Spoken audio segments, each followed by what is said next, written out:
ನೋಡ್ರಿ ಅವರು ಅದೇ ರೀ ಸರ್, ನಾವು ಈ ದೃಷ್ಟಿಯಿಂದ ಮಾಡಿದೆವು, ಇದು ನಾವು ಒಳ್ಳೆಯ ದೃಷ್ಟಿಯಿಂದ ಮಾಡಿದೆವು. ನಾವು ಅಭಿವೃದ್ಧಿಗೋಸ್ಕರವಾಗಿ ಒಂದು 500 ಕೋಟಿ 1000 ಕೋಟಿ ಫಂಡ್ ತರ್ತೇವೆ, ವಿಸ್ತರಣೆ ಮಾಡ್ತೀನಿ ಅಂದ್ರೆ ನಾನು ಸ್ವಾಗತ ಕೋರ್ತೀನಿ ಸರ್. ಬಟ್ ಇದ್ದಿದ್ದ ಪರಿಸ್ಥಿತಿನೇ ಕೆಟ್ಟಿದೆ. ಇಲ್ಲಿ ಇವು 90,000 ಪ್ರಾಪರ್ಟಿ ಇದಾವೆ, ಆದ್ರೆ ನಮ್ಮ ಪಾಲಿಕೆ ವ್ಯಾಪ್ತಿ ಟ್ಯಾಕ್ಸ್ದಾಗ ಬರೀ 50,000 ಪ್ರಾಪರ್ಟಿ ಇದಾವೆ. ಇನ್ನೂ 40,000 ಪ್ರಾಪರ್ಟಿದು ಟ್ಯಾಕ್ಸೇ ಕಟ್ತಾ ಇಲ್ಲ. ಅದು ಎ ಖಾತಾನೂ ಇಲ್ಲ, ಬಿ ಖಾತಾನೂ ಇಲ್ಲ, ಗುಂಟಾ ಪ್ಲಾಟ್ಗಳದಾವೆ. ಅವರು ಇವತ್ತು ಅಲ್ಲಿ ಅವರೆಲ್ಲ ಈ ಸದ್ದು ಅತಂತ್ರ ಸ್ಥಿತಿಯಲ್ಲಿ ಅದಾರ. ಅವರೆಲ್ಲ ಏನೋ ಒಂದು ಬಾಂಡ್ಗಳ ಮೇಲೆ ಏನೇನೋ ಮೇಲೆ ಅವ್ರು ಮನೆ ಕಟ್ಟಿದ್ದಾರೆ ಸರ್. ಶ್ರೀಯುತ ಉಸ್ತುವಾರಿ ಸಚಿವರ ಒಂದು ಫೋಟೋ ಹಾಕಿ ಇದ್ದ ಹಾಗೆ ಒಮ್ಮೆ ಆಲ್ ಆಫ್ ಎ ಸಡನ್ ಮಹಾನಗರ ಪಾಲಿಕೆಯ ವ್ಯಾಪ್ತಿಯ ವಿಸ್ತರಣೆ ಅಂಥೇಳಿ ಕ್ಯಾಬಿನೆಟ್ನಲ್ಲಿ ಡಿಸಿಷನ್ ಆಯಿತು ಅಂಥೇಳಿ ಗೊತ್ತಾಗಿದ್ದು ನಮ್ಮೆಲ್ಲರಿಗೆ ಒಂದು ಆಶ್ಚರ್ಯವಾಯಿತು. ಈಗ ಈ ವಿಜಯಪುರ ಮಹಾನಗರ ಪಾಲಿಕೆ ವಿಸ್ತರಣೆ ಆಗೋದರಿಂದ ಸಾಧಕ ಬಾಧಕಗಳು ಇದುವೇನು ವಿಜಯಪುರ ನಗರ ನಿವಾಸಿಗಳಿಗೆ ಎಸ್ ಸರ್, ಇಂಥ ಒಂದು ಸಂದರ್ಭದಲ್ಲಿ ಪಾಲಿಕೆಗೆ ಹಣಕಾಸಿನ ತೊಂದರೆ ಇದೆ, ಪಾಲಿಕೆಗೆ ನೌಕರರ ಒಂದು ಕೊರತೆ ಇದೆ. ಇಂಥ ಒಂದು ಸಂದರ್ಭದಲ್ಲಿ ಪಾಲಿಕೆ ವ್ಯಾಪ್ತಿಯನ್ನು ವಿಸ್ತರಿಸಿ ಮತ್ತೆ ಪಾಲಿಕೆಗೆ ಹೊರೆ ಮಾಡಿ ನಗರದಲ್ಲಿರ್ತಕ್ಕಂಥ ಒಂದು ಸಿಟಿಜನ್ಸಿಗೆ ಏನು ಸಾರ್ವಜನಿಕರಿಗೆ ಒಂದು ಮೂಲಭೂತ ಸೌಕರ್ಯಗಳ ಒಂದು ಕೊಡಲಾರದಂಥ ಸ್ಥಿತಿ ಸರ್ಕಾರ ತಂದಿಡಬಾರ್ದಂಥೇಳಿ ನನ್ನ ಒಂದು ವಿನಂತಿ.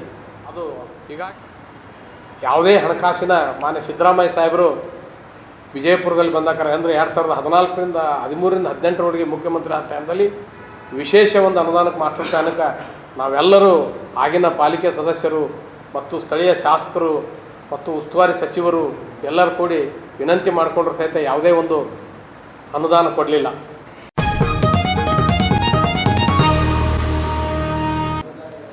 ವಿಜಯಪುರ ನಗರದಲ್ಲಿ ಸುದ್ದಿ ಆಗ್ತಾ ಇರುವುದು, ಹೋದ ವಾರ ಕ್ಯಾಬಿನೆಟ್ನಲ್ಲಿ ಕಾಂಗ್ರೆಸ್ ಸರ್ಕಾರ ವಿಜಯಪುರ ಮಹಾನಗರ ಪಾಲಿಕೆಯ ವ್ಯಾಪ್ತಿ ವಿಸ್ತರಣೆ ಮಾಡಿದ್ದು 2 ದಿನದಿಂದ ಎಲ್ಲರ ಗಮನಕ್ಕೆ ಬರ್ತಾ ಇದೆ. ಶ್ರೀಯುತ ಉಸ್ತುವಾರಿ ಸಚಿವರ ಒಂದು ಫೋಟೋ ಹಾಕಿ ಮಹಾನಗರ ಪಾಲಿಕೆಯ ವ್ಯಾಪ್ತಿ ಎಲ್ಲೆಲ್ಲಿ ವಿಜಯಪುರ ಸುತ್ತಮುತ್ತ ಯಾವ್ಯಾವ ಹಳ್ಳಿಗಳಿಗೆ ಕವರ್ ಮಾಡ್ತದೆ ಅಂಥೇಳಿ ಒಂದು ಫೋಟೋ ಹಾಕಿ ಸೋಷಿಯಲ್ ಮೀಡಿಯಾದಲ್ಲಿ ಭಾಳಷ್ಟು ಹರಿದಾಡಿದೆ. ಒಂದು ವಿಷಾದನೀಯ, ಎಲ್ಲಿಯೂ ಸಹ ಇದರ ಬಗ್ಗೆ ಚರ್ಚೆ ಆಗಲಾರದೆ ಇದ್ದಕ್ಕೆ ಇದ್ದ ಹಾಗೆ ಒಮ್ಮೆ ಆಲ್ ಆಫ್ ಎ ಸಡನ್ ಮಹಾನಗರ ಪಾಲಿಕೆಯ ವ್ಯಾಪ್ತಿಯ ವಿಸ್ತರಣೆ ಅಂಥೇಳಿ ಕ್ಯಾಬಿನೆಟ್ನಲ್ಲಿ ಡಿಸಿಷನ್ ಆಯಿತು ಅಂಥೇಳಿ ಗೊತ್ತಾಗಿದ್ದು ನಮ್ಮೆಲ್ಲರಿಗೆ ಒಂದು ಆಶ್ಚರ್ಯವಾಯಿತು. ಯಾಕಪ್ಪ ಅಂದ್ರೆ ತಮಗೆಲ್ಲ ಗೊತ್ತಿದ್ದ ಹಾಗೆ ವಿಜಯಪುರ ನಗರಸಭೆ 2013-14ರಲ್ಲಿ ರಾಜ್ಯದ 3 ನಗರಸಭೆಗಳು ವಿಜಯಪುರ, ಶಿವಮೊಗ್ಗ ಮತ್ತು ತುಮಕೂರು ಮಹಾನಗರ ಪಾಲಿಕೆಗಳಾಗಿ ಮೇಲ್ದರ್ಜೆಗೇರಿ ಸರ್ಕಾರ ಘೋಷಣೆಯನ್ನು ಮಾಡಿತು. ನಾನು ಸಹ ನಗರಸಭೆಗೆ ಆಯ್ಕೆಯಾಗಿ ತದನಂತರ ಮಹಾನಗರ ಪಾಲಿಕೆಯ ಸದಸ್ಯರಾಗಿ ನಾವು ಓದ್ ತಗೊಂಡು 2019ರವರೆಗೆ ನಾನು ಸಹ ವಿಜಯಪುರ ಮಹಾನಗರ ಪಾಲಿಕೆ ಸದಸ್ಯರಾಗಿದ್ದು ತಮಗೆಲ್ಲ ಗೊತ್ತುಂಟು. ಈಗ ಈ ವಿಜಯಪುರ ಮಹಾನಗರ ಪಾಲಿಕೆ ವಿಸ್ತರಣೆ ಆಗೋದರಿಂದ ಸಾಧಕ ಬಾಧಕಗಳು ಇದುವೇನು ವಿಜಯಪುರ ನಗರ ನಿವಾಸಿಗಳಿಗೆ ಅಥವಾ ಜಿಲ್ಲೆಯ ದೃಷ್ಟಿಯಿಂದ ಅಭಿವೃದ್ಧಿ ದೃಷ್ಟಿಯಿಂದ ಆಗಿದ್ದು ಬಹಳ ಒಳ್ಳೆಯದಾಯಿತು ಅಥವಾ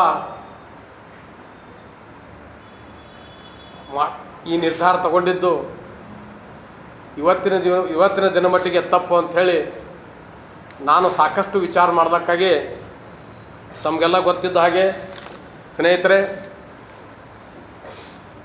ನಾನು ಎಕ್ಸಾಕ್ಟ್ಲಿ ನನಗದು ಗೊತ್ತಿಲ್ಲ. ನನಗೆ ಬಂದ ಮಾಹಿತಿ ಪ್ರಕಾರ 1995ರಾಗ ಪಾಲಿಕೆಯ ವ್ಯಾಪ್ತಿಯನ್ನು ವಿಸ್ತರಿಸಿದ್ರು. ಈಗ 30 ವರ್ಷಗಳಿಂದ ಅದು ವಿಸ್ತರಿಸಿದ್ದಿಲ್ಲ. ಹೀಗಾಗಿ ಪಾಲಿಕೆ ವ್ಯಾಪ್ತಿಯನ್ನು ವಿಸ್ತರಿಸಿ ಸರ್ಕಾರ ನಿರ್ಧಾರ ತಗೊಂಡಿತ್ತು ಅಂಥೇಳಿ ನನಗೆ ಗೊತ್ತಾಯಿತು. ಆದರೆ ನನಗೆ ಎಕ್ಸಾಕ್ಟ್ಲಿ ಡೇಟ್ ಗೊತ್ತಿಲ್ಲ. ಕಮಿಷನರ್ ಅವ್ರು ಲೀವ್ ಮೇಲೆ ಇರೋದ್ರಿಂದ ಅಥವಾ ಪಾಲಿಕೆ ಸಿಬ್ಬಂದಿ ಸಿಗ್ಲಾರ್ಬಿಟ್ಟಿಗೆ ನನಗೆ ಮಾಹಿತಿ ಗೊತ್ತಾಗಲಿಲ್ಲ. ಇವತ್ತು ನಾಳೆ ಅದು ಕಲೆಕ್ಟ್ ಮಾಡ್ತೀನಿ ಮತ್ತು ಕ್ಯಾಬಿನೆಟ್ ಡಿಸಿಷನ್ ಆಗಿ ಸಹಿತ ಅದೇನು ಇದೆ ಅಂಥೇಳಿ ಅದನ್ನು ತರಿಸ್ಕೊಂಡು ಮುಂದಿನ ದಿನಮಾನಗಳಲ್ಲಿ ಇದು ಸಾಧಕ ಬಾಧಕಗಳನ್ನ ಹೆಚ್ಚಿನ ಒಂದು ಅಂಕಿಅಂಶಗಳ ಮುಖಾಂತರ ತಮ್ಮ ಮುಂದೆ ಬರ್ತೀನಿ. ಆದರೆ ಇವತ್ತಿನ ಮಟ್ಟಿಗೆ ನಾನು ಹೇಳಬೇಕಪ್ಪ ಅಂದರೆ ಇದು ಆತುರದ ನಿರ್ಧಾರ ಅಂಥೇಳಿ ನಾನು ಹೇಳ್ತಾ ಇದ್ದೇನೆ. ಮತ್ತು ನಾನು ಈ ಒಂದು ಪಾಲಿಕೆ ವ್ಯಾಪ್ತಿ ವಿಸ್ತರಣೆಯನ್ನು ನಾನು ಖಂಡಿಸ್ತೀನಿ. ನಾನೊಬ್ಬ ಮಾಜಿ ಮಹಾನಗರ ಪಾಲಿಕೆ ಸದಸ್ಯನಾಗಿ ಸರ್ಕಾರ ಆತುರವಾಗಿ ಈ ನಿರ್ಧಾರವನ್ನು ತೆಗೆದುಕೊಂಡಿದೆ ಅಂಥೇಳಿ. ಯಾಕಂದ್ರೆ ತಮಗೆಲ್ಲ ಗೊತ್ತಿರ್ಬೋದು, ವಿಜಯಪುರ ಮಹಾನಗರ ಪಾಲಿಕೆ ಆದ ಕೂಡಲೇ ನಾವುಗಳು 2014ರಿಂದ 2019ರವರೆಗೆ ಬಹಳಷ್ಟು ಅಂದರೆ ಏಷ್ಯನ್ ಡೆವಲಪ್ಮೆಂಟ್ ಬ್ಯಾಂಕ್ನಿಂದ ಲೋನ್ ತೊಗೊಂಡಂಥ UGD ವರ್ಕ್ ಇರ್ಬೋದು ಅಥವಾ ನಗರೋತ್ಥಾನದಲ್ಲಿ ಕೇಂದ್ರ ಸರ್ಕಾರ ಪುರಸ್ಕೃತ ನಗರೋತ್ಥಾನದಲ್ಲಿರ್ಬೋದು, 14ನೇ ಹಣಕಾಸಿನ ಆಯೋಗದಲ್ಲಿರ್ಬೋದು, SFC ಫಂಡ್ದಲ್ಲಿರ್ಬೋದು, ಅದೊಂದು ಸುವರ್ಣ ಯುಗ ಅಂಥೇಳಿ ನಾನು ಭಾವಿಸ್ತಾ ಇದ್ದೀನಿ. 2014ರಿಂದ 2019 ನಗರೋತ್ಥಾನದಲ್ಲಿ ಸುಮಾರು ಆ ಒಂದು ಸಂದರ್ಭದಲ್ಲಿ 260 ಕೋಟಿ ಕೇಂದ್ರ ಸರ್ಕಾರದ ಒಂದು ಪುರಸ್ಕೃತ ಯೋಜನೆಯಲ್ಲಿ, ಅದರಲ್ಲಿ 50 ಭಾಗ ಫೈನಾನ್ಷಿಯಲ್ ಕೇಂದ್ರ ಸರ್ಕಾರ ಸಪೋರ್ಟ್ ಇತ್ತು, 30 ಭಾಗ ಪಾಲಿಕೆ ಸಪೋರ್ಟು, 20 ಭಾಗ ರಾಜ್ಯ ಸರ್ಕಾರದಿತ್ತು. ಹೀಗಾಗಿ ಕೇಂದ್ರ ಸರ್ಕಾರದ ಹಣಕಾಸಿನ ಯಾವುದೇ ತೊಂದರೆಯಲ್ಲಿ ಇದ್ದಿದ್ದಿಲ್ಲ. ಹೀಗಾಗಿ ಬಹಳಷ್ಟು ವಿಜಯಪುರದಲ್ಲಿ ಏನು ಒಂದು ಒಂದು ಒಂದು ಒಂದು ಸ್ವಲ್ಪ ಮಟ್ಟಿಗೆ ಅಭಿವೃದ್ಧಿ ಮಾಡೋಕ್ಕೆ ಸಾಧ್ಯ ಇತ್ತು. ಜೊತೆಯಾಗಿ UGDದು ಒಂದು ಮೇನ್ ಟ್ರಂಕ್ ಒಂದು UGD ಕೆನಲ್ ವರ್ಕ್ ಮಾಡಿದೆವು ನಾವು. ಅಲ್ಲೊಂದು ಇಂಡಿ ರೋಡ್ದಲ್ಲಿ STP ಸೀವೇಜ್ ಟ್ರೀಟ್ಮೆಂಟ್ ಪ್ಲಾಂಟ್ ಮಾಡಿದ್ದು ಉಂಟು ಆ ಒಂದು ಸ್ಕೀಮ್ದಲ್ಲೇ. ತದನಂತರ ಈ 24x7 ದಿನದ 24 ಗಂಟೆಗಳು ಪ್ರೆಷರೈಸ್ಡ್ ಡ್ರಿಂಕಿಂಗ್ ವಾಟರ ಸ್ಕೀಮು ಶುರುವಾಯಿತು. ಹೀಗಾಗಿ ಸುಮಾರು ಇಂಥ ಒಂದು ಸ್ಕೀಮ್ಗಳು ಮತ್ತು ಅಮೃತ ಯೋಜನೆಯಲ್ಲಿ ನಗರದ ವಿವಿಧ ಬಡಾವಣೆಗಳಲ್ಲಿ ನಾವು ಸುಮಾರು ಗ್ರೀನ್ ಪಾರ್ಕ್ ಅಂದರೆ ಗಾರ್ಡನ್ಗಳು ಡೆವಲಪ್ ಮಾಡಿದ್ದು ಆ ಒಂದು ಸಮಯದಲ್ಲಿ. ಅದ್ರ ಜೊತೆಯಾಗಿ ಒಂದು ಕೆಟ್ಟದ ಒಂದು ಸ್ಟೆಪ್ ಆ ಟೈಮ್ದಲ್ಲಿ ನಮ್ಮ ಆಡಳಿತದಲ್ಲಿ ಸುಮಾರು 5 ವರ್ಷಗಳ ಆ ಸಮಯದಲ್ಲಿ ಕಾಂಗ್ರೆಸ್ ಆಡಳಿತವಿತ್ತು. ಪಾಲಿಕೆ ಮೇಯರು ಸತತವಾಗಿ ಕಾಂಗ್ರೆಸ್ ಆಡಳಿತದವರೇ ಮಾಡಿದ್ರು. ಹೀಗಾಗಿ ಆ ಸಮಯದಲ್ಲಿ ಒಂದು ಕೆಟ್ಟ ನಿರ್ಧಾರ ತಗೊಂಡ್ರು. ಅದೇನಪ್ಪ ಅಂದರೆ ಮಾಸ್ಟರ್ ಪ್ಲ್ಯಾನ್. ವಿಜಯಪುರ ನಗರದಲ್ಲಿ 16 ರೋಡ್ಗಳನ್ನು ಮಾಸ್ಟರ್ ಪ್ಲ್ಯಾನ್ ಮುಖಾಂತರ ಅಭಿವೃದ್ಧಿಪಡಿಸ್ಬೇಕಂತೇಳಿ ಒಂದು ನಿರ್ಧಾರ ಮೊದಲೇ ತೊಗೊಂಡಿದ್ದಿತ್ತು. ಆ ಸಮಯದಲ್ಲಿ ಮಹಾನಗರ ಪಾಲಿಕೆಯ ಮೊದಲನೇ ಅವಧಿಯಲ್ಲಿ ಅದಕ್ಕೆ ಚಾಲನೆಯನ್ನು ಕೊಟ್ಟರು. ಪ್ರಮುಖ ರಸ್ತೆ ಆದಂಥ ಮಹಾತ್ಮ ಗಾಂಧಿ ರಸ್ತೆಯನ್ನು ಚಾಲನೆ ತಗೊಂಡ್ರು. ಮಹಾತ್ಮ ಗಾಂಧಿ ವೃತ್ತದಿಂದ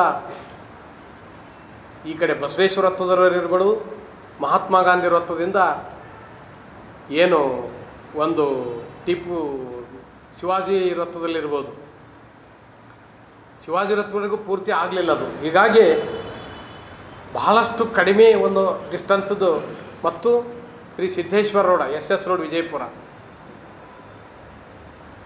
ಇವೆರಡೇ ರಸ್ತೆಗಳನ್ನು ಮಾಸ್ಟರ್ ಪ್ಲ್ಯಾನ್ದಲ್ಲಿ ಅಭಿವೃದ್ಧಿಗೆ ತೊಗೊಂಡ್ರು. ಪಾಲಿಕೆ ಆ ಟೈಮ್ದಲ್ಲಿ ಪಾಲಿಕೆ ಹತ್ತಿರ ಇದ್ದಂಥ 30 ಕೋಟಿ ಅನುದಾನವನ್ನು ಅದಕ್ಕೆ ಆ ಡೆವಲಪ್ಮೆಂಟಿಗೆ ಉಪಯೋಗಿಸಿದ್ರು. ಆ ಅನುದಾನ ಯಾವುದು ಕವಡೆ ಕಾಸು ಕಿಮ್ಮತ್ತಾಗಲಿಲ್ಲ. ಆವತ್ತಿನ ಸಮಯದಲ್ಲಿ ಸಾಕಷ್ಟು ಕೋರ್ಟ್ ವ್ಯಾಜ್ಯಗಳಾದವು. ಹೀಗಾಗಿ ಮಾಸ್ಟರ್ ಪ್ಲ್ಯಾನು ಅರ್ಧಕ್ಕೆ ನಿಂತು ಹೋಗ್ಬಿಡ್ತು. ಸಾಕಷ್ಟು ವಿವಾದಗಳಾದ ಮಾಸ್ಟರ್ ಪ್ಲ್ಯಾನ್ದಲ್ಲಿ ಏನು ಮನೆ ಕಳ್ಕೊಂಡವ್ರಿಗೆ ಏನು ಕಾಂಪೆನ್ಸೇಷನ್ದಲ್ಲಿ ಭಾಳಷ್ಟು ತಾರತಮ್ಯ ಇತ್ತು. ಹೀಗಾಗಿ ಆ ಮಾಸ್ಟರ್ ಪ್ಲ್ಯಾನ್ದಲ್ಲಿ ಮಾನ್ಯ ಜಿಲ್ಲಾಧಿಕಾರಿಗಳ ಕಚೇರಿಯಲ್ಲಿ ಸಹಿತ ಸಾಕಷ್ಟು ಇದ್ರ ಬಗ್ಗೆ ಕೂಲಂಕುಷವಾಗಿ ಪರಿಶೀಲನೆ ಮಾಡಿದ ಬಳಿಕ ಅದು ಯಾವುದೇ ಹಣಕಾಸಿನ ಮಾನ್ಯ ಸಿದ್ದರಾಮಯ್ಯ ಸಾಹೇಬರು ವಿಜಯಪುರದಲ್ಲಿ ಬಂದಾಕಾರ ಅಂದರೆ 2014ರಿಂದ 13ರಿಂದ 18ರವರೆಗೆ ಮುಖ್ಯಮಂತ್ರಿ ಆ ಟೈಮ್ದಲ್ಲಿ ವಿಶೇಷ ಒಂದು ಅನುದಾನಕ್ಕೆ ಮಾಸ್ಟರ್ ಪ್ಲ್ಯಾನಕ್ಕೆ ನಾವೆಲ್ಲರೂ ಆಗಿನ ಪಾಲಿಕೆ ಸದಸ್ಯರು ಮತ್ತು ಸ್ಥಳೀಯ ಶಾಸಕರು ಮತ್ತು ಉಸ್ತುವಾರಿ ಸಚಿವರು ಎಲ್ಲರೂ ಕೂಡಿ ವಿನಂತಿ ಮಾಡಿಕೊಂಡ್ರು ಸಹಿತ ಯಾವುದೇ ಒಂದು ಅನುದಾನ ಕೊಡಲಿಲ್ಲ. ಅದರ ನಂತರ 2019ಕ್ಕೆ ಪಾಲಿಕೆಯ ಒಂದು ಅವಧಿ ಮುಗಿದ ಕೂಡಲೇ ಆಡಳಿತಾಧಿಕಾರಿಗಳ ಅವಧಿ ಶುರುವಾಯಿತು. ಸುಮಾರು 3 ವರ್ಷಗಳ ಕಾಲ, 2-3 ವರ್ಷಗಳ ಕಾಲ. ಆವಾಗೂ ಸಹಿತ ಯಾವುದೂ ವಿಶೇಷ ಅನುದಾನ ಬರಲಿಲ್ಲ. ಹೀಗಾಗಿ ಪಾಲಿಕೆ ಚುನಾವಣೆ ನಡೆದು, ತಮಗೆಲ್ಲ ಗೊತ್ತು, ಚುನಾವಣೆ ಮುಗಿತು. ಮುಂದೆ ಬಹಳ ದಿನದ ನಂತರ ಮೇಯರ್ ಚುನಾವಣೆ ಇತ್ತು. ಮತ್ತೆ ಮೇಯರ್ ಒಂದು ಅವಧಿ ಮೇಯರ್ ಮುಗಿಸಿದ್ರು. 2ನೇ ಮೇಯರ್ ಚುನಾವಣೆಗೆ ಮತ್ತೆ ಕೋರ್ಟ್ ವ್ಯಾಜ್ಯಗಳು ಶುರುವಾದವು. ಹೀಗಾಗಿ ಪಾಲಿಕೆ ವ್ಯಾಪ್ತಿ ಅಂದರೆ ಏನಪ್ಪ ಅಂದರೆ ಒಂದು ಗೊಂದಲದ ಗೂಡಾಗಿದ್ದು ತಮಗೆಲ್ಲ ಗೊತ್ತಿದ್ದಂಥ ವಿಷಯ. ಇಂಥ ಒಂದು ಸಂದರ್ಭದಲ್ಲಿ ಈಗಾಗಲೇ ಯಾವುದೇ ರೀತಿಯಲ್ಲಿ ಹಣಕಾಸಿನ ಒಂದು ಸಹಾಯ ರಾಜ್ಯ ಸರ್ಕಾರದಿಂದ ಬರ್ತಾಲಿ, ವಿಶೇಷ ನಿಧಿ ಸಹಿತ ಯಾವುದೂ ಬಂದಿಲ್ಲ. ಈಗೇನು SFCಯಲ್ಲಿ ಏನು ಬರ್ತದೋ ಏನು ಕಾರ್ಮಿಕರ ಒಂದು ವೇತನಕ್ಕೆ ಸಾಲೋದಿಲ್ಲ. ಇನ್ನು 15ನೇ ಹಣಕಾಸಿನ ಆಯೋಗದಲ್ಲಿ ಏನು ಸಣ್ಣ ಪುಟ್ಟ ಏನು ಮೇಂಟೆನೆನ್ಸಿಗೆ ಅದು ಸಾಕಾಗ್ತಿಲ್ಲ. ತಾವೆಲ್ಲ ನೋಡಿರ್ಬೋದು, ವಿಜಯಪುರ ಮಹಾನಗರ ಪಾಲಿಕೆಗೆ 35 ವಾರ್ಡ್ಗಳಿದ್ದಾವೆ. ಏನು ಕೋಟೆಗೋಡಿಂದ ಆಚೆ, ಏನು ಮೊದಲಿನ ಕೋಟೆಗಡೆ ಒಳಗಡೆಂದು ಸಿಟಿ ಸರ್ವೇದಲ್ಲಿ ಏನು ಕ್ಷೇತ್ರ ಇತ್ತು ಮೊದಲ ಕೋಟೆಗಡೆ ಒಳಗಡೆ, ಅಲ್ಲಿ ಅಭಿವೃದ್ಧಿಗೆ ಮತ್ತು ಕೋಟೆವರೆಗಿನ ಆಚೆಗೆ ಸುಮಾರು ಕೋಟೆಗೋಡಿಂದ ಆಚೆಗೆ ಸುಮಾರು 10ರಿಂದ 12 ವಾರ್ಡ್ಗಳು ಕವರ್ ಆಗ್ತವೆ ಇವತ್ತಿನ ಸಮಯದಲ್ಲಿ. ಅಲ್ಲಿ ಪರಿಸ್ಥಿತಿ ನೋಡಿದ್ರೆ ಹಳ್ಳಿಯಲ್ಲಿ ಇರೋದು ಎಷ್ಟೋ ಬೇಕು, ಇವತ್ತದು ಬೇಡಾಗಿ ಹೋಗ್ಬಿಟ್ಟದೆ. ಸುಮಾರು 4-4.5 ಲಕ್ಷ ಜನಸಂಖ್ಯೆ ಇದ್ದರೆ ಕೋಟೆಗೋಡೆ ಆಚೆಗೆ ಸುಮಾರು ನನ್ನ ಅಂದಾಜ ಒಂದು 2 ಲಕ್ಷ ಜನಸಂಖ್ಯೆ ಇರ್ಬೋದು. ತಮ್ಗೆ ಗೊತ್ತಿರ್ಬೋದು, ವಾರ್ಡ್ ನಂಬರ್ 16ದಲ್ಲಿ ಕಾಯಕನಗರ, ಯೋಗಾಪುರ, ಅಲ್ಲಿ ಪರಿಸ್ಥಿತಿ ನೋಡಿದ್ರೆ ಸಾಕಷ್ಟು ಹಳ್ಳಿಗಳು ಅದರ ಮುಂದೆ ಭಾಳ ಅಭಿವೃದ್ಧಿ ಕಂಡಿದ್ದಾವೆ. ಬಟ್ ಆ ಭಾಗದಲ್ಲಿ ತಾವೆಲ್ಲ ಹೋಗಿ ನೋಡಿದ್ರೆ ಯಾವುದೇ ರೀತಿಯಲ್ಲಿ ಇವತ್ತು ಅವ್ರ ಪರಿಸ್ಥಿತಿ ನರಕದ ಯಾತನದಲ್ಲಿ ಅವ್ರು ಬದುಕ್ತಾರೆ. ಇನ್ನು ನೀವು ಆಶ್ರಮ ಭಾಗದಲ್ಲಿರ್ಬೋದು, ಆಶ್ರಮ ಭಾಗದಲ್ಲಿ 2020 ನಂತರ ಇಲ್ಲಿವರೆಗೆ ಒಂದು ರೋಡು ಡಾಂಬರ್ ಕಂಡಿಲ್ಲ. ತದನಂತರ ಆ ಕಡೆ ಏನು ಬಾಗಲಕೋಟೆ ರಸ್ತೆಯಲ್ಲಿ ಇರ್ಬೋದು, ಅಥಣಿ ರಸ್ತೆಯಲ್ಲಿರ್ಬೋದು, ಇವೆಲ್ಲ ಸ್ವತಂತ್ರ ಹೋರಾಟ ಕಾಲನಿ, ಎಲ್ಲ ಕಡೆ ಹೋಗಿ ನೋಡಿದ್ರೆ ಏನು ಇವತ್ತು ಡ್ರೈನೇಜ್ ಸಿಸ್ಟಮ್ ಇರ್ಬೋದು ಅಥವಾ ಡ್ರಿಂಕಿಂಗ್ ವಾಟರ್ ಸಪ್ಲೈ ಅಂದರೆ ಬೇಸಿಕ್ ಎಮ್ಯುನಿಟೀಸು ಸಹಿತ ತನ್ನ ಒಂದು ನಿವಾಸಿಗಳಿಗೆ ಕೊಡಲು ಅಸಹಾಯಕ ಸ್ಥಿತಿಯಲ್ಲಿ ಮಹಾನಗರ ಪಾಲಿಕೆ ಇದೆ. ಇಂಥ ಒಂದು ಸಂದರ್ಭದಲ್ಲಿ ತಮಗೆಲ್ಲ ಗೊತ್ತಿರ್ಬೋದು, ರೀಸೆಂಟಾಗಿ ಮಳೆ ಆದ ಟೈಮ್ದಲ್ಲಿ ಸಿಟಿ ಹೊರಗಡೆ ರಸ್ತೆ, ಡ್ರಿಂಕಿಂಗ್ ವಾಟರು, ಡ್ರೈನೇಜು ಸಮಸ್ಯೆ ಇದ್ರೆ ಸಿಟಿ ಒಳಗಡೆ ಫ್ಲಡ್ ಸಮಸ್ಯೆ ಇದೆ. ತಮಗೆಲ್ಲ ಗೊತ್ತಿರ್ಬೋದು, ಈ ವರ್ಷ ಅತಿ ಹೆಚ್ಚಿನ ಮಳೆ ಸುಮಾರು 5 ತಿಂಗಳ, ಏನು ಮೇದಿಂದ ಕಳೆದ ತಿಂಗಳವರೆಗೆ ಕಂಟಿನ್ಯೂಸ್ ಏನಿತ್ತು, ಎಸ್ಪೆಷಲಿ ಜುಲೈ ಆಗಸ್ಟ್ದಲ್ಲಿ ನಂತರ ನಗರದಲ್ಲಿ ಎಂದೂ ಕಾಣದಂಥ ಫ್ಲಡ್ ಇತ್ತು. ಎವ್ರಿ ಇಯರ್ ಇದು ಫ್ಲಡ್ ಇದ್ದೇ ಇರ್ತದೆ. ಬಡವರ ಮನೆಯಲ್ಲಿ ನೀರು ಹೋಗ್ತವೆ, ಅವರಿಗೆ ಯಾವುದೇ ಒಂದು ಮಕ್ಕಳು ಶಾಲೆಗೆ ಹೋಗಲಿಕ್ಕಾಗೋದಿಲ್ಲ. ಇಂಥ ಒಂದು ಸಂದರ್ಭ ವಿಜಯಪುರದಲ್ಲಿ ಪದೇ ಆಗ್ತದೆ. ಇನ್ನೂವರೆಗೆ ಏನು ಕಾರಣಪ್ಪ ಅಂದ್ರೆ ಯಾವುದೇ ಒಂದು drainage system, star water drain ಅಂತ ಬರ್ತೀವಿ ನಾವು, ಸ್ಟಾರ್ ವಾಟರ್ ಡ್ರೈನ್ ಎಲ್ಲಿ ಮಾಡಿಲ್ಲ. ಮತ್ತು ಏನು ಸಿಟಿ ಕೋಟೆಗೋಡೆ ಸುತ್ತಮುತ್ತ ಏನು ಕಂದಕ ಇದೆ, ಆ ಕಂದಕ ಇನ್ನೂ ತನಕ ಕ್ಲೀನ್ ಆಗಿಲ್ಲ. ಮತ್ತು ಏನು ಕೋಆರ್ಡಿನೇಷನ್ ಇರಲಾರ್ದೆ, ತಮಗೆಲ್ಲ ಗೊತ್ತಿರ್ಬೋದು, PWD ಮತ್ತು ಮಹಾನಗರ ಪಾಲಿಕೆಗೆ ಏನು ಒಂದು ಕೋಆರ್ಡಿನೇಷನ್ ಮತ್ತು ಸಂಪರ್ಕ ಕೊರತೆ ಇದ್ದರಿಂದ ಅವರು ಅಲ್ಲಿ ಪರಿಸ್ಥಿತಿ ನೋಡಲಾರ್ದೆ ಅವ್ರು ರೋಡ್ ಮಾಡಿ ಹೋಗ್ಬಿಡ್ತಾರೆ. ಅನಂತರ ಆ ರೋಡ್ ಅಲ್ಲಿ ಎಲ್ಲ ಸಮಸ್ಯೆಗಳು ಶುರುವಾಗ್ತವೆ. ಇಂಥ ಒಂದು ಸಮಸ್ಯೆಗಳು ಕೋಟೆಗಡೆ ಒಳಗಡೆ ಇದೆ. ಈ ಒಂದು ಸಮಸ್ಯೆಗೆ ಒಂದು ತಾತ್ವಿಕ ಒಂದು ಸೊಲ್ಯೂಷನ್, ಇದಕ್ಕೆ ಏನು ಒಂದು ಶಾಶ್ವತ ಪರಿಹಾರ, ಸಿಟಿ ಒಳಗಡೆ ಏನು ಫ್ಲಡ್ ಆಗ್ತದೆ ಇದಕ್ಕೆ ಇನ್ನೂ ಶಾಶ್ವತ ಪರಿಹಾರ ಸಿಕ್ಕಿಲ್ಲ. ಇದ್ರ ಜೊತೆ ಸಿಟಿ ಒಳಗಡೆ ಟ್ರಾಫಿಕ್ ಸಮಸ್ಯೆ ಗೊತ್ತಿರ್ಬೋದು. ತಾವು ಮೊನ್ನೆ ಬಿಜಾಪುರದಲ್ಲಿ ಯಾವುದೇ ಒಂದು ಹಬ್ಬಗಳು, ಸಂಕ್ರಮಣ ಇರ್ಬೋದು, ಮಹಾನವಮಿ ಇರ್ಬೋದು, ಬಕ್ರೀದ್ ಇರ್ಬೋದು, ಈದ್ ಮಿಲಾದ್ ಇರ್ಬೋದು, ದೀಪಾವಳಿ ಇರ್ಬೋದು, ಯಾವುದೇ ಒಂದು ಹಬ್ಬಗಳು ಬಂದ್ರೆ ಸುಮಾರು 1 ಕಿಲೋಮೀಟರ್ವರೆಗೆ ಟ್ರಾಫಿಕ್ಕು. ಇಂಥ ಸಂದರ್ಭದಲ್ಲಿ ಮಹಿಳೆಯರು, ಮಕ್ಕಳು ಏನು ಸಿಟಿಗೆ ಕರ್ಕೊಂಡು ಬರೋದು ಕಷ್ಟ ಆಗಿದೆ. ಯಾಕಪ್ಪ ಅಂದ್ರೆ ತಮಗೆಲ್ಲ ಗೊತ್ತಿರ್ಬೋದು, ಒಂದು ಪ್ರಾಪರಾಗಿ ಟ್ರಾಫಿಕ್ ಪ್ಲೇಸ್ ಅನ್ನೋದೇ ಇಲ್ಲ ವಿಜಯಪುರ ನಗರದಲ್ಲಿ. ಇಂಥ ಸಂದರ್ಭದಲ್ಲಿ ಸಿಟಿ ಮಧ್ಯದಲ್ಲಿರ್ತಕ್ಕಂಥ ಈ ಅತ್ಯಂತ ದೊಡ್ಡ ಸಮಸ್ಯೆಗಳನ್ನು ಬಗೆಹರಿಸಲಾರದೆ, ಏನು ಕೋಟೆಗೋಡೆ ಹೊರಗಡೆ ಇರ್ತಕ್ಕಂಥ ಏನು ಅಭಿವೃದ್ಧಿ ವಂಚಿತ ಬಡಾವಣೆಗಳ ಸಮಸ್ಯೆ ಬಗೆಹರಿಸಲಾರದೆ ಮತ್ತು ಸುಮಾರು 18-19 ಹಳ್ಳಿಯ ಹೆಸರುಗಳು ಸರ್ವೆ ನಂಬರು ಪಾಲಿಕೆ ವ್ಯಾಪ್ತಿಗೆ ನಾವು ತಗೊಳ್ತಾ ಇದ್ದೇವೆ ಅಂಥೇಳಿ ಏನು ಈ ಒಂದು ನಕಾಶದಲ್ಲಿ ನಾನು ನೋಡಿದ್ದೀನಿ. ಇದ್ರ ಬಗ್ಗೆ ಏನು ಕ್ಲಾರಿಫೈ ಇಲ್ಲ. ಆ ಹಳ್ಳಿಗಳ ಹೆಸರು ಬರ್ದಾರ. ಈಗಾಗಲೇ ಅವು ಹಳ್ಳಿಗಳು ಒಂದು ಪಂಚಾಯತಿ ವ್ಯಾಪ್ತಿಯಲ್ಲಿದ್ದಾವೆ. ಏನು ಆ ಹಳ್ಳಿ ಸಂಪೂರ್ಣ ಹಳ್ಳಿಗೆ ತಗೋತಾರೋ ಅಥವಾ ಆ ಹಳ್ಳಿಯಲ್ಲಿ ಬರ್ತಕ್ಕಂಥ ಆ ಸರ್ವೆ ನಂಬರ್ ಲ್ಯಾಂಡ್ಸ್ಗಳು ಪಾಲಿಕೆ ಒಳಗೆ ಬರ್ತಾವೋ ಇದ್ರ ಬಗ್ಗೆನೂ ಯಾವುದೂ ಕ್ಲಾರಿಫೈ ಇಲ್ಲ. ಯಾಕಪ್ಪ ಅಂದ್ರೆ ಇದೊಂದು ಅತ್ಯಂತ ಮಹತ್ವದ ವಿಚಾರ. ಈಗಾಗಲೇ ಒಂದು ಪಾಲಿಕೆ ಸಿಸ್ಟಮ್ದಲ್ಲಿ ಒಂದು ನಾಗರಿಕರ ಒಂದು ಸಮಿತಿ ಮಾಡಬೇಕಂತಿದೆ. ಆ ನಾಗರಿಕರ ಸಮಿತಿ ಇಲ್ಲಿವರೆಗೆ ಆಗಿಲ್ಲ. ಪಾಲಿಕೆಯಲ್ಲಿ ಯಾವುದೇ ಸ್ಥಾಯಿ ಸಮಿತಿನೂ ಇಲ್ಲಿವರೆಗೆ ಆಗಿಲ್ಲ. ನನ್ನ ಅಂದಾಜು ಪಾಲಿಕೆ ಮೇಯರ್ ಚುನಾವಣೆ ಮುಗಿದು 3-4 ತಿಂಗಳಾಗಿರ್ಬೋದು. ಇನ್ನೂ ಅಲ್ಲಿ ಸಮಿತಿ ಇಲ್ಲ, ಬಡಾವಣೆಗಳ ಸಮಿತಿ ಇಲ್ಲ. ಅಥವಾ ಪಾಲಿಕೆ ವ್ಯಾಪ್ತಿಯನ್ನು ವಿಸ್ತೀರ್ಣ ಮಾಡಿಸ್ಬೇಕಂತೇಳಿ ಎಲ್ಲಿ ಸಾರ್ವಜನಿಕರ ಒಂದು ಅಭಿಪ್ರಾಯದ ಒಂದು ನೋಟಿಸು ಕೊಟ್ಟಿಲ್ಲ, ಯಾವುದೇ ಒಂದು ಪ್ರಕಟಣೆಯೂ ಇಲ್ಲ. ಯಾವುದೇ ಸಂಘ ಸಂಸ್ಥೆಗಳದ್ದು ಸಹಿತ ಯಾವುದೇ ಒಂದು ಪಾಲಿಕೆಯಲ್ಲಿ ಇದರ ಬಗ್ಗೆ ಒಂದು ಸಭೆನೂ ಮಾಡಿಲ್ಲ. ಬೇಕು ಏಕಾಏಕಿ ಸರ್ಕಾರ ಒಂದು ಅಧಿಕಾರಿಗಳ ಮುಖಾಂತರ ಒಂದು ರಿಪೋರ್ಟ್ ತಗೊಂಡು ವಿಜಯಪುರ ಪಾಲಿಕೆ ವ್ಯಾಪ್ತಿಯನ್ನು ವಿಸ್ತರಿಸಿದ್ದು ಇದು ಯಾತಕ್ಕ ಅಂಥೇಳಿ ಪ್ರಶ್ನೆ ಇದೆ. ಯಾಕಪ್ಪ ಅಂದ್ರೆ ವಿಜಯಪುರ ಮಧ್ಯದಲ್ಲಿ ಸುಮಾರು 84 ವರ್ಲ್ಡ್ ಫೇಮಸ್ ಮಾನ್ಯುಮೆಂಟ್ ಇದ್ದಿದ್ದು ಒಂದು ನಗರವನ್ನು ಇವತ್ತು ಇತ್ತೀಚಲಾಗಿ ಎಷ್ಟು ಫಾರಿನರ್ಸ್ ವಿಸಿಟ್ ಕಮ್ಮಿ ಆಗ್ತಾಯಿದೆ. ತಾವೆಲ್ಲ ಗೊತ್ತಿರ್ಬೋದು, ನಮ್ಮ ರಾಜಸ್ಥಾನದಲ್ಲಿ ನಾನು ಸ್ವತಃ ಒಂದು ರಾಣಿ ಕಾ ಬೌ ಅಂತ ಬರ್ತದೆ. ಅದರ ಮುಂದೆ ನಮ್ಮ ತಾಸ್ಬೋರ್ಡ್ ಎಷ್ಟೋ ಪಟ್ಟ ಪ್ರವಾಸಿ ತಾಣ ಇದೆ. ಬಟ್ ಆ ರಾಣಿ ಕಾ ಬೌದಲ್ಲಿ ಗುಜರಾತ್ ಗೌರ್ಮೆಂಟ್ ಎಷ್ಟೊಂದು ಪ್ರವಾಸವನ್ನು ಅಭಿವೃದ್ಧಿಪಡಿಸಿ ಪ್ರವಾಸೋದ್ಯಮ ಇಲಾಖೆಯಿಂದ ದುಡ್ಡು ಕಲೆಕ್ಟ್ ಮಾಡ್ತದೆ. ಬಿಜಾಪುರದಲ್ಲಿ 84 world famous monument, black Taj Mahal ಅಂತ ಇಬ್ರಾಹಿಂ ರೋಜಾ, ವರ್ಲ್ಡ್ ಫೇಮಸ್ ಗೋಲ್ ಗುಂಬಜು, ಬಾರಾಕಮಾನು, ಇಷ್ಟೆಲ್ಲ ಇವೆಲ್ಲ ಇದ್ರೂ ಸಹಿತ ಅದಕ್ಕೆ ಡೆವಲಪ್ ಮಾಡೋದು ಆ ಕಡೆ ಅದು ನೋಡಲಾರ್ದೆ ಬರೀ ಈ ಉದ್ದೇಶ, ಈ ಪಾಲಿಕೆ ವ್ಯಾಪ್ತಿ ವಿಸ್ತರಣೆ ಮಾಡೋ ಉದ್ದೇಶ ತಮಗೆಲ್ಲ ಗೊತ್ತಿರ್ಬೋದು. ಇದರಲ್ಲಿ ಮತ್ತೇನೂ ಇಲ್ಲ. ನಾನು ತಿಳ್ಕೊಂಡಂಗೆ ಇದೊಂದು ಈ ರಿಯಲ್ ಎಸ್ಟೇಟ್ ಡೆವಲಪ್ ಮಾಡ್ಲಿಕ್ಕೆ ಮಾಡಿರ್ಬೋದು ಅಂಥೇಳಿ ನನ್ನ ಭಾವನೆ. ಯಾಕಂದರೆ ನಗರದಲ್ಲಿ ಒಂದು ಸಾಂವಿಧಾನಿಕ ಸಂಸ್ಥೆಗಳಿದ್ದಾವೆ. ಒಂದು ನಗರಾಭಿವೃದ್ಧಿ ಪ್ರಾಧಿಕಾರ, ಒಂದು ಮಹಾನಗರ ಪಾಲಿಕೆ. ನಗರಾಭಿವೃದ್ಧಿ ಪ್ರಾಧಿಕಾರ ಅಲ್ಲಿ ಏನಪ್ಪ ಅಂದರೆ ಈ ಟೌನ್ ಪ್ಲ್ಯಾನಿಂಗ್ ಕಂಪ್ಲೀಟ್ ಮಾಡ್ತಾ ಇರೋದು ನಗರಾಭಿವೃದ್ಧಿ ಪ್ರಾಧಿಕಾರದಲ್ಲಿ. ಈ ನಗರವನ್ನು ಪ್ರತಿ 10 ವರ್ಷಕ್ಕೊಮ್ಮೆ ಟೌನ್ ಪ್ಲ್ಯಾನಿಂಗ್ ಇದು ಮಾಡಿಕೊಂಡು ಎಲ್ಲೆಲ್ಲಿ CDP ರೋಡ್ ಬಿಡಬೇಕು, ಬೌಂಡ್ರಿ ಫಿಕ್ಸ್ ಮಾಡಬೇಕು, ಕಾರ್ಪೊರೇಷನ್ ಜೊತೆ ಕೂಡ್ಕೊಂಡು ಬೌಂಡ್ರಿ ಫಿಕ್ಸ್ ಮಾಡಬೇಕು. ಯಾವುದೇ ಹೊಸ ಬಡಾವಣೆ ಅಭಿವೃದ್ಧಿ ಮಾಡಬೇಕಪ್ಪ ಅಂದ್ರೆ ನಗರಾಭಿವೃದ್ಧಿ ಪ್ರಾಧಿಕಾರದಿಂದ ಅರ್ಜಿ ಸಲ್ಲಿಸಿ ನಗರಾಭಿವೃದ್ಧಿ ಪಾಲಿಕೆಯಿಂದ ಒಂದು ನೀಲನಕ್ಷೆ ಪಡ್ಕೊಂಡು ಬಳಿಕ ಆ ಬಡಾವಣೆಯನ್ನು ಅಭಿವೃದ್ಧಿಪಡಿಸ್ಬೋದು. ತದನಂತರ ಅಭಿವೃದ್ಧಿವಾದ ಬಡಾವಣೆಯನ್ನು 2 ವರ್ಷದವರೆಗೆ ಅಭಿವೃದ್ಧಿ ಮಾಡತಕ್ಕಂಥ ಆ ಲೇಔಟು ಓನರ್ ಇರ್ಬೋದು, ಒಂದು ಕಂಪ್ನಿ ಇರ್ಬೋದು, ಅದೊಂದು ಕಾರ್ಪೊರೇಷನ್ಗೆ ಹಸ್ತಾಂತರಿಸ್ತದೆ. ಮುಂದೆ ಆ ಬಡಾವಣೆಯಲ್ಲಿ ಇರ್ತಕ್ಕಂಥ ಮನೆಗಳಿರ್ಬೋದು, ಸೈಟ್ಸ್ಗಳದ ಟ್ಯಾಕ್ಸ್ ಕಲೆಕ್ಷನ್ ಮೇಲೆ ತದನಂತರ ಕಾರ್ಪೊರೇಷನ್ ಅದನ್ನು ಕ್ರಮೇಣವಾಗಿ ಮೇಂಟೆನೆನ್ಸ್ ಅಂದರೆ ನಿರ್ವಹಣೆ ಮಾಡ್ಕೊತ ಕಾರ್ಪೊರೇಷನ್ ಹೋಗೋದು. ಇದು ಒಂದು ಸರ್ಕಾರದ ಮಾರ್ಗದರ್ಶನ, ರೂಲು. ಆದರೆ ನನಗೆ ಗೊತ್ತಿದ್ದ ಹಾಗೆ ವಿಜಯಪುರದಲ್ಲಿ ಮೊದಲಿನ ಪಾಲಿಕೆ ವ್ಯಾಪ್ತಿ ಎಲ್ಲಿಗಿದೆ ಅಂಥೇಳಿ ಇಲ್ಲಿವರೆಗೆ ಭಾಳಷ್ಟು ಜನರಿಗೆ ಗೊತ್ತಿಲ್ಲ. ಸೊ ಸಾಕಷ್ಟು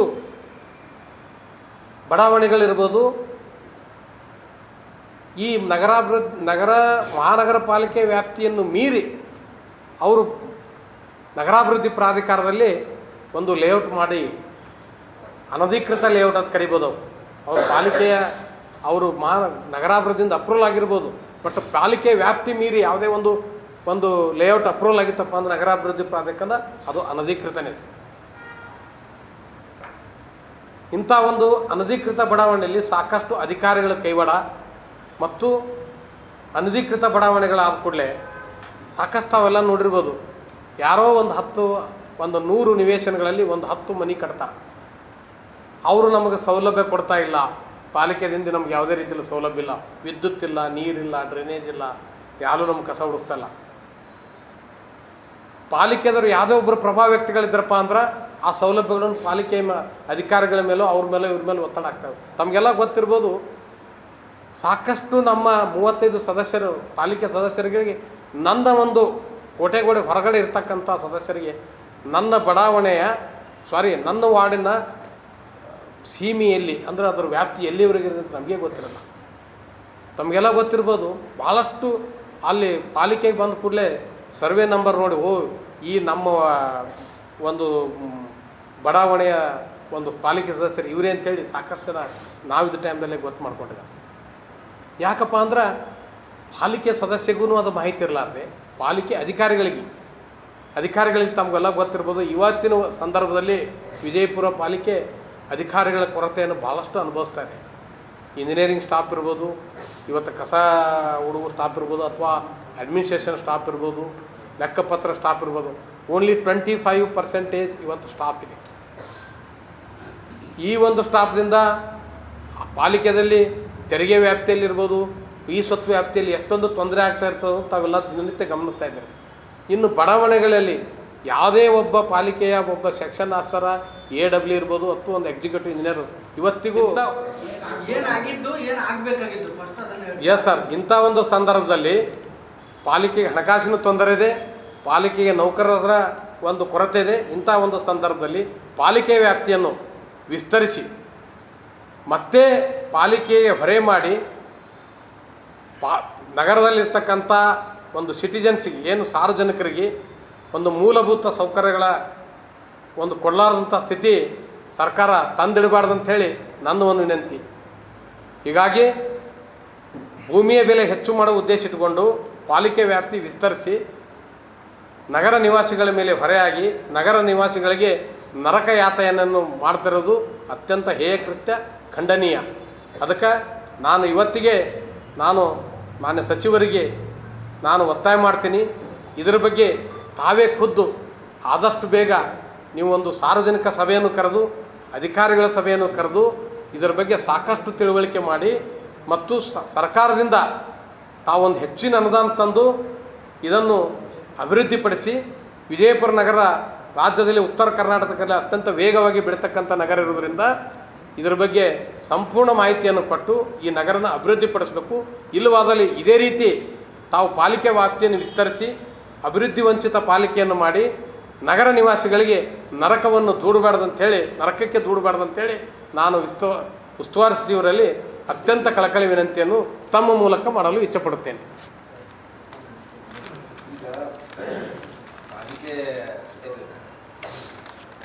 ಸರ್, ಇದು ನಾನು ಪಾಲಿಕೆ ಅಧ್ಯಕ್ಷರ ಜೊತೆ ಚರ್ಚೆ ಮಾಡಿಲ್ಲ.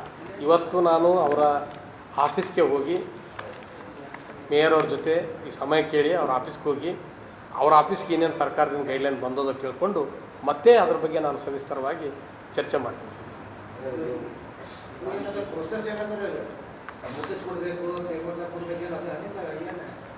ಪ್ರೊಸೆಸ್ ಇದೆ ಸರ್.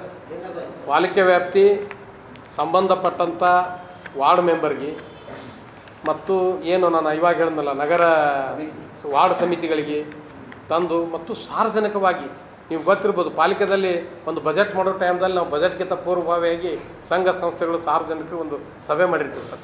ಯಾಕಂದರೆ ಸ್ಥಳೀಯ ಸಂಸ್ಥೆಯಲ್ಲಿ ಅದೊಂದು ಪ್ರೊಸೆಸ್ಸೇ ಇದೆ ಸರ್. ಅದು ಈ ಗ್ರಾಮ ಸಭೆ ಮಾಡ್ದಂಗೆ ಇಲ್ಲ, ಇದು ಗೊತ್ತಿಲ್ಲ ನನಗೆ, ಅದೇ ನನಗೆ ಗೊತ್ತಿಲ್ಲ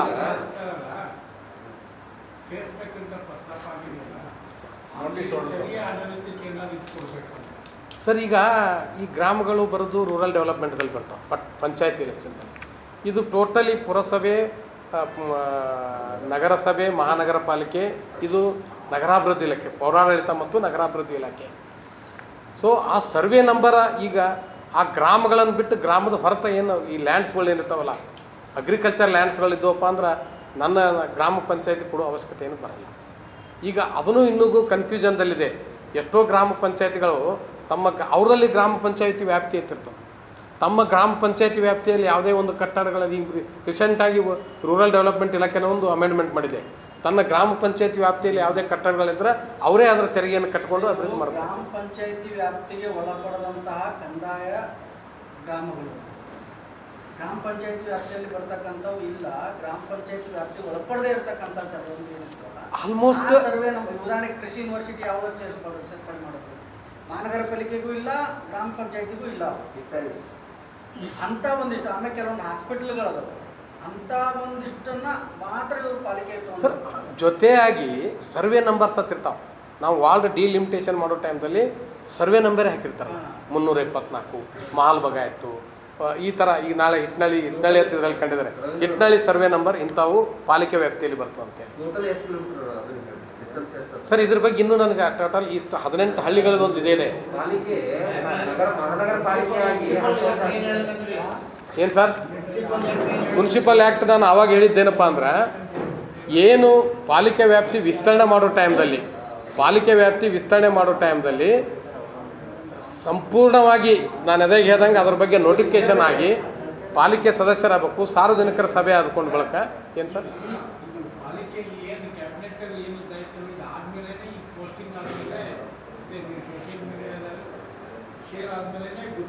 ಎಸ್ ನನಗೆ ಗೊತ್ತಾಗಿದ್ದಾವೆ.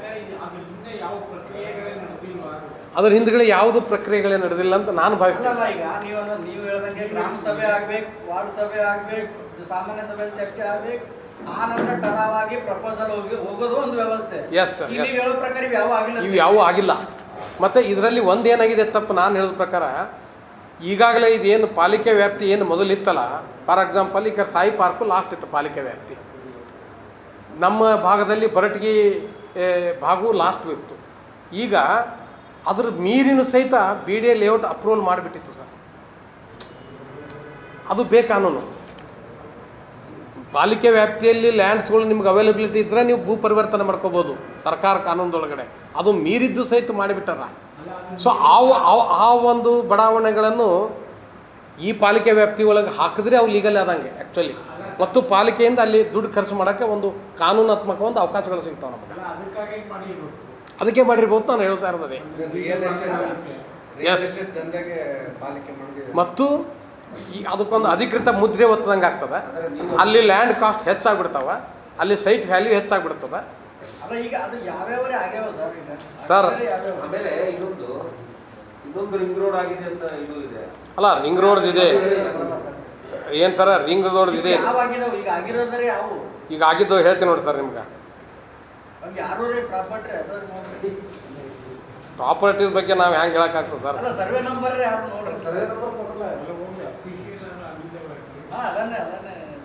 ಈಗ ನಾನು ಇದು 5 ಕಾಪಿ ತಂದಿದ್ದೀನಿ ಸರ್, ತಗೊಳ್ರಿ. ನಾನು ನಿಮ್ಗೆ ಓದಿ ಹೇಳ್ತೀನಿ ಸರ್. ಈಗ ಸರ್ ಒಂದೇದು ಅರಕೇರಿ ಗ್ರಾಮ, ಅರಕೇರಿ, ಜಾಲಗೇರಿ, ಇಟಂಗಿಹಾಳು, ಲೋಗಾವು, ದಂದರಗಿ, ರತ್ನಾಪುರ, ತೊರವಿ, ವಿಜಯಪುರ ರೂರಲ್ಲು, ಹಿಟ್ಟಿನಹಳ್ಳಿ, ಕಟ್ನಳ್ಳಿ, ಉಕ್ಕುಮ್ನಾಳು, ಮದಮಾವಿ, ಐನಾಪುರು, ಅಲಿಯಾಬಾದು, ಶಿವಗಿರಿ, ಈ ಒಂದು ಹಳ್ಳಿಗಳ ಸರ್ವೆ ನಂಬರ್ ಬರ್ತಕ್ಕಂಥ ಭೂಮಿಗಳು. ಹಳ್ಳಿಗಳಲ್ಲ, ನಾನು ನಿಮಗೆ ಸ್ಪಷ್ಟಪಡಿಸ್ತೀನಿ. ಈ ಹಳ್ಳಿಗಳು ಈಗಾಗಲೇ ಪಂಚಾಯತಿ ವ್ಯಾಪ್ತಿಯಲ್ಲಿ ಇರ್ತಕ್ಕಂಥ ಹಳ್ಳಿ. ಆ ಹಳ್ಳಿ ಒಂದು ವ್ಯಾಪ್ತಿ ಪಂಚಾಯತಿಯಲ್ಲಿ ಇರ್ತದೆ. ಆ ಹಳ್ಳಿಗೆ ಸಂಬಂಧಪಟ್ಟಿದ್ದ ಆ ಗ್ರಾಮ ಸರ್ವೆ ಕಂದಾಯ ಭೂಮಿಗಳು, ಆ ಕಂದಾಯ ಭೂಮಿಗಳನ್ನು ಇವರು ವಶಪಡಿಸ್ಕೊಳ್ತಾರೋ ಅಥವಾ ಏನು ಹಳ್ಳಿ ಆ ಗ್ರಾಮನೇ ವಶಪಡಿಸ್ಕೊಳ್ತಾರೆ.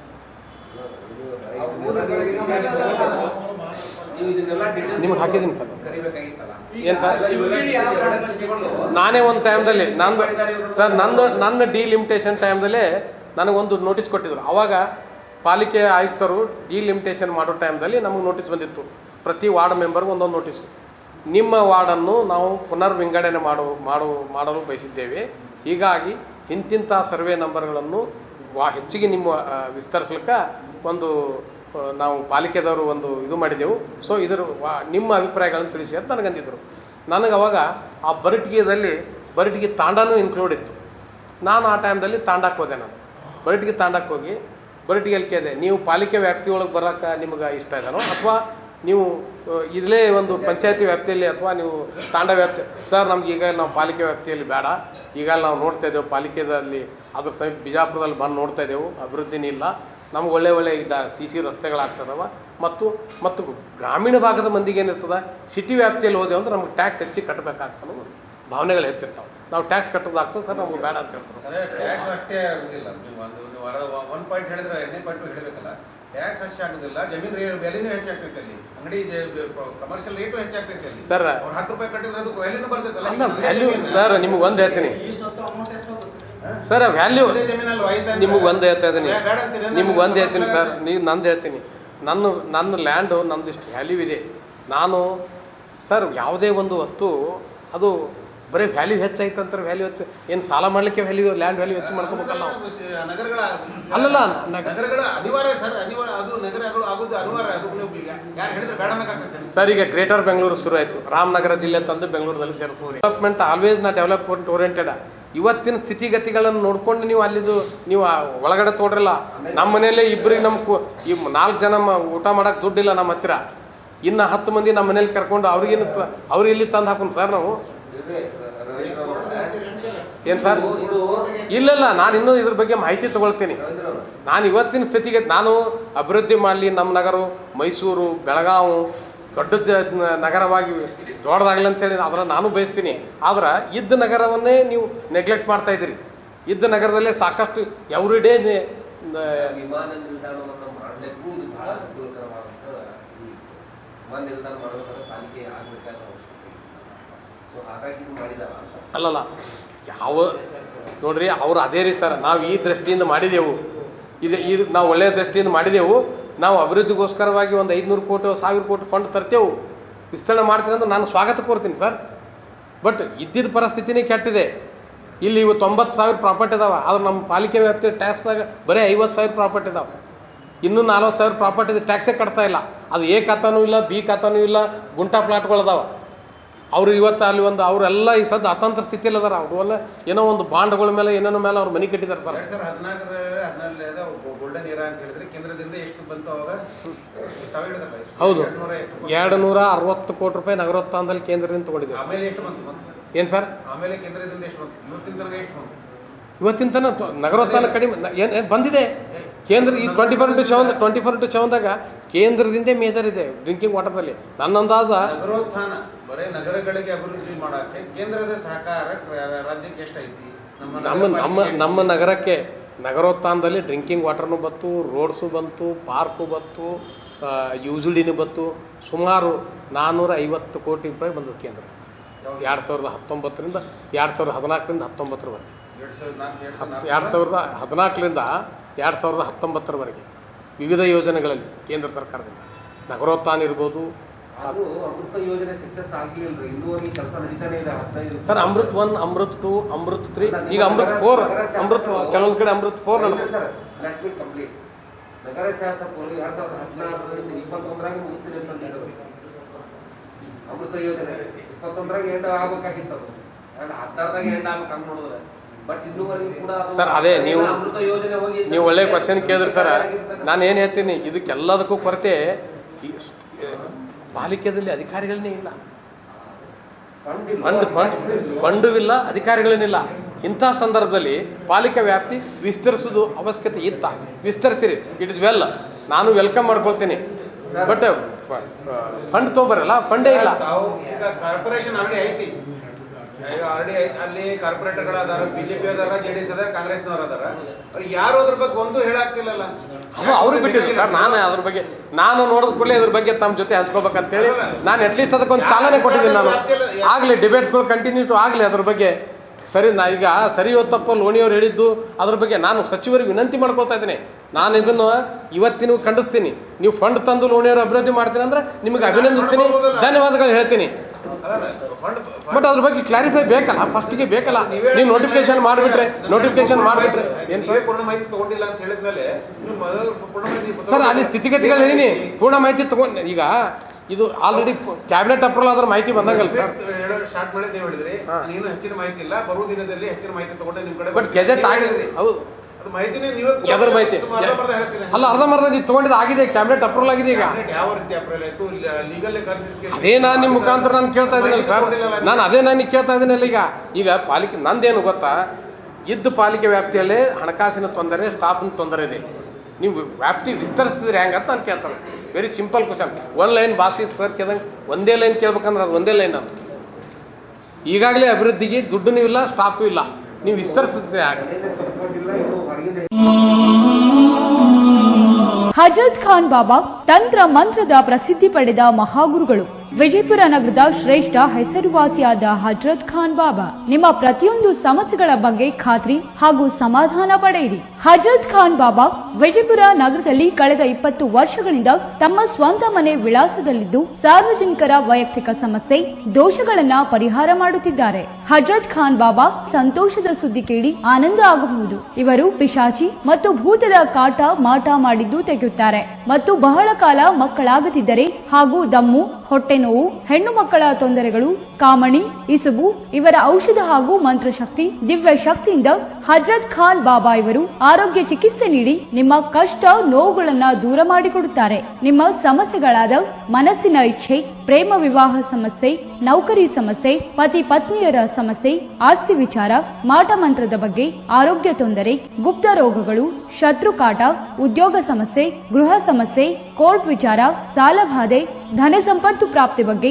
ಸಂತಾನ ಪ್ರಾಪ್ತಿ ಬಗ್ಗೆ, ರೋಗಿಗೆ ಔಷಧ ನಾಟುವ ಬಗ್ಗೆ, ವಿವಾಹ ಸಮಸ್ಯೆ, ವಿದ್ಯೆ ಸೇರಿದಂತೆ ಈ ಎಲ್ಲಾ ಪ್ರತಿಯೊಂದು A to Z ಸಮಸ್ಯೆಗಳ ಬಗ್ಗೆ ಖಾತ್ರಿ ಹಾಗೂ ಸಮಾಧಾನ ಪಡೆಯಿರಿ. ಹಜರತ್ ಖಾನ್ ಬಾಬಾ ಕಳೆದ 2 ದಶಕಗಳಿಂದ ತಮ್ಮ ಸ್ವಂತ ಮನೆ ವಿಳಾಸದಲ್ಲಿದ್ದು ಸಾರ್ವಜನಿಕರ ವೈಯಕ್ತಿಕ ಸಮಸ್ಯೆ ದೋಷಗಳನ್ನ ಪರಿಹಾರ ಮಾಡುತ್ತಿದ್ದಾರೆ. ನಿಮ್ಮ ಸಮಸ್ಯೆಗಳ ಪರಿಹಾರಕ್ಕೆ ಕರೆ ಮಾಡಿ ಪರಿಹಾರ ಪಡೆದುಕೊಳ್ಳಬಹುದು. Mobile number 9972183841. ಸ್ವಂತ ಮನೆ ವಿಳಾಸ Hazrat Khan Baba, Sainik school, first gate, bus stop, Ibrahim Roza back side, Horti plot, Rahim Nagar, Vijayapura.